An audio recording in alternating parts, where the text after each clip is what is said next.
What up, nerds? I'm Jared, and this is Changelog News for the week of Monday, July 18th, 2022. You might be wondering why this super short episode of the Changelog is in your feed. It's our new experimental Monday news brief companion to the regular long-form interview show you know and hopefully love. Early reviews are positive, like this one from Justin Dorfman, who writes, "Whatever this is, I want more." Well, we are still figuring out exactly what this is, but here's some more for you. Eric Kennedy submitted a new post by Anthony Hobday called 37 Easy Ways to Spice Up Your UI Designs. Side note, you too can submit articles and projects to be featured on Changelog News. Find the form at changelog.com/submit. Now, Changelog Weekly subscribers clicked the dog do out of this link because who doesn't want to take their designs and spice them up a notch? Every now and then you want to knock it up a notch with a blast from your Spice Weasel. Bam! Oh yeah, bam it again, Elzar, knock it up another notch. Anthony writes, quote, "Ever been working on a design that feels too plain? Let's look at a few dozen simple ways to spice things up. Get ready to bookmark this page because you'll want to reference this list in the future. It's unbelievable how many incredible pro-level designs feature solid foundations plus a few techniques listed below." End quote. Bookmark away for the next time you could use some spice. Just grab a little pinch like this. Yeah. Okay, and you just like that. James Bennett says, "Yes, I have opinions on your open source contributions." This is a reaction blog to Armin Ronicher's post that we covered last week. Remember that one? Congratulations, we now have opinions on your open source contributions. Armin was not happy with how the Python package index declared his package quote unquote critical, soon requiring 2FA and who knows what else in the future. James disagrees with a lot of what Armin had to say, so he wrote it up. Side note, reaction blogs, remember these? So cool, so fun.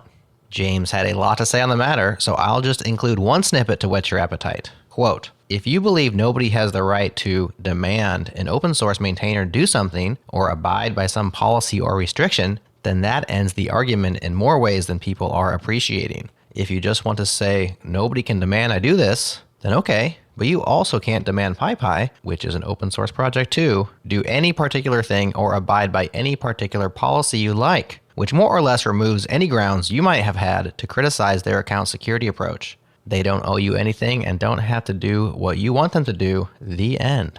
End quote. Follow the link in the show notes to read his full argument. There's a lot in there. Alicia Sykes compiled an excellent list of awesome privacy and security-focused software and services. Excellent!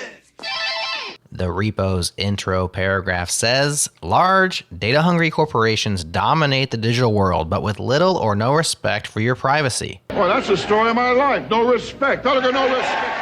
Migrating to open source applications with a strong emphasis on security will help stop corporations, governments, and hackers from logging, storing, or selling your personal data." End quote. In this list, you'll find everything from essentials like password managers and private browsers to home automation and voice assistants to encrypted cloud storage and file drop utilities.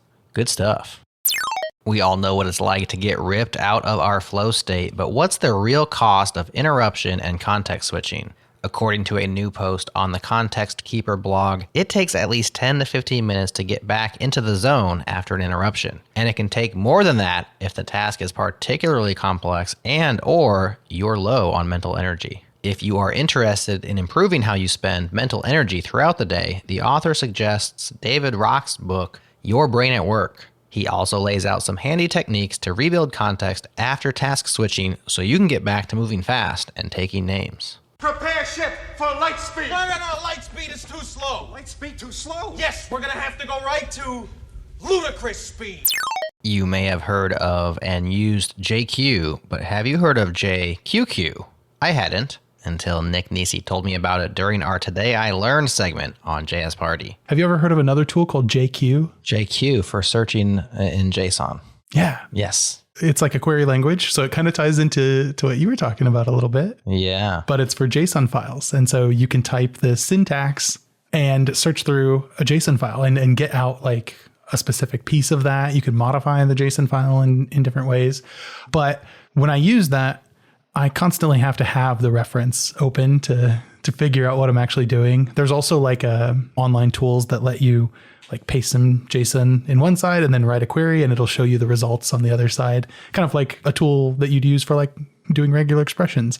And that's really cool. But like kind of marrying the two of those together is a tool that I just found the other day called JQQ. And it is a visual wrapper around JQ that kind of does the FZF type thing where as you're writing out your query, it's live showing you like a preview in like virtual text of exactly what would get returned by what you're querying as you go. So you can kind of use that as a nice tool to build out your JQ syntax or your JQ query and in real time get that feedback. That sounds super useful because I've never found JQ syntax to be good for me. How do I say it? I didn't want to say it.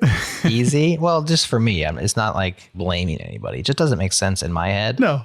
I'll just cap my JSON and pipe it into grep and find what I'm looking for or something. Or open it up in Sublime Text, which handles JSON files quite easily, and do Command F inside of there. Yeah. Because every time I have to use JQ, I have to feel like I'm learning the query language for the first time because I use it infrequently. I think if I use it daily, it would be less so. So it sounds like this is really great for discovering how that query language works more in a tactile way. Yeah, absolutely. That's what's new for now. We'll be back in your podcast feed on Friday. I don't want to overly hype Friday's episode, but let me say this. If you watched We Crashed on Apple TV+, you know, the fictionalization of the rise and fall of WeWork with Jared Leto and Anne Hathaway. If you watched that, we have a special treat for you. If you didn't watch it, you'll still enjoy the episode, or maybe binge watch it before Friday. Your call. Totally your call. Either way, we'll talk to you then.